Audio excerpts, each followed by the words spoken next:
Hi, I'm Yrjo, and if you were to punch that into your Google Translate, then it translates to George in English. So I'm sure that comes a lot easier to most of you, although you had a good time pronouncing both the first and the last name. I'm a co-founder of Change Ventures. It's my first venture capital fund.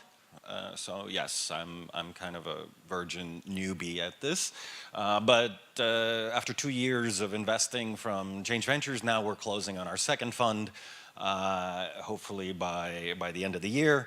And the first one is a US fund where we invest into ambitious Baltic founders, and we'll continue that thesis investing into Estonia, Latvia, and Lithuania, but now with a much larger 35 million euro fund starting from 1st of January. So unlike these guys, I actually stuck to my agreement that I'm not going to do a bunch of slides or videos or anything like that, and we'll save most of my time for the discussion, so I only have 5 slides, okay? I'm going to go through very quickly, and the point of my presentation is that venture capital is a very specialized tool. It is not an axe, it is not a butcher knife, it is a scalpel.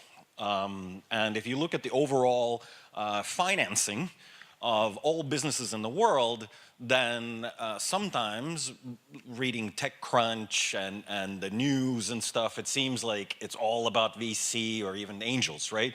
But the reality is that VC is probably the smallest slice of the full funding pie. And the vast majority of funding still comes from banks, credit cards of the founders, mom, dad, and the silly uncle who doesn't understand business, so he'll invest into you. That would be the FFF, friends, fools, and family, right? So that's where most of the money really comes from. We are the scalpel. We are the exception as far as investors. But that tiny, tiny sliver, that little exception, if you were to look at US stock market, then it produces 43%, almost half of every public company in America. So that 2% of investment creates half of America's companies. 57% or more in terms of, this is a slightly outdated statistics, but about 60% of all the capital in the markets, and 82, I think now it's up to like 86 or 7% of all of the R&D done in the world. That tiny 2%. So it is a very sharp scalpel. It is for rapidly growing companies that intend to scale very quickly and dominate markets. How quickly? I think Paul Graham, the founder of Y Combinator and the partner there, put it very well in terms of what they expect from their companies during the accelerator. 5 to 7% a week is quite a pace. A lot of traditional companies love to have 5 to 7% a year, but on a compounded basis, 7% a week adds up to a lot, even per month in growth. Yeah, sure, it's easy in the beginning when you have 100 or 1,000 customers, but try that with 100,000 customers and then grow at 5% a week. It's quite a challenge. Also, something that I want to bring out is dramatic change in where VCs invest and what they expect before the investment. If you look at year 2010, then in fact it was under 10% of the companies in 2010, just 7 years ago, right? Under 10% had revenues in seed stage. Today we are at 51%. So if a company comes to a VC expecting to raise money from us, we already have the expectation, which is the opposite of 7 years ago, that you will have revenues, that you're making revenues, that you're actually earning money. How much money? This may surprise you as well. Here's a fintech comparison, 500 startups. This is first 6 months to 1 year of operations of all the 500 startups companies, and on average, they make $58,000 a month. from an accelerator. So this is where VC wants to come in, pour on the money, and turn that 58,000 a month into 580,000 a month, right? And all of these companies are showing about 50% month-on-month growth. Again, that's very, very fast. On a compounded basis, to be continuously growing at 50% a month is astronomical pace. And this is where VC comes in to fuel that pace. We are the rocket fuel behind these rockets. We give the money to make it possible to hire the people, the sales staff, and get these companies out there. So what kind of expectations do we have from these companies? Well, 3 times it turns out that most investors surveyed, this is from like 6 months ago, most investors in A and B rounds expect their companies to grow at least 300% in the next year. So that's the kind of expectations. Of course, the purple is more than 300%, so quite a few expect significantly more than 300% growth.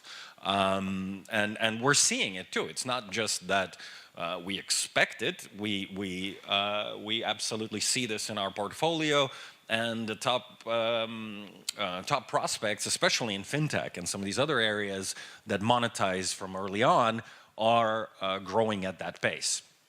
And if you have the question of, wait, come on, you know, this is like the old story about the chessboard, right? Where the inventor was invited to the king, and the king says, you know, what a wonderful game here you've created. What do you want to get paid? And the inventor allegedly said, well, you know, just put 1 grain of rice on the first square and then 2 on the second, then just double it. And that's all I want. And of course, you know, if you know about compound math, then there's not enough rice in all of the world to pay the inventor. So you may ask, like, well, how could you be possibly growing at 50% a month over and over, and for how long can that go on?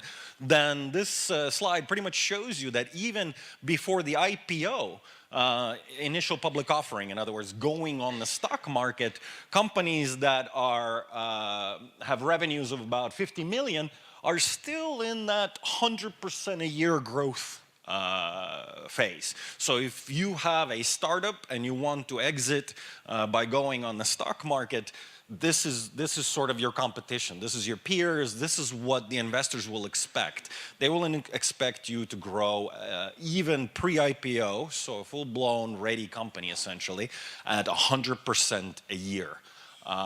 Again, that is very impressive.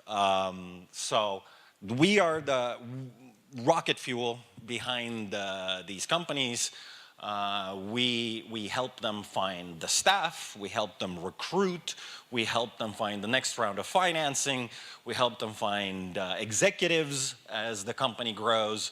And this kind of pace is quite challenging, so all of our partners step in and really help out these founders, because, you know, just maybe 18 months ago, a lot of these founders had a startup of 5 people, and suddenly, like I was talking to Karel, CEO of an Estonian company, Veriff, which went to Y Combinator also, and he said, look, you know, I got to hire 30 people in the next 30 days. If I don't hire somebody today, tomorrow I'll have to hire 2. If I don't hire somebody over the weekend, you know, I'll need to hire 3 on Monday. This is the kind of thing where we step in and are also able to help our startups with this kind of pace. It really is an astronomical pace. So we are a very specialized tool, not an axe, not a butcher knife, but a scalpel meant for a very specific thing, bringing these rapidly growing companies to the market and helping them grow.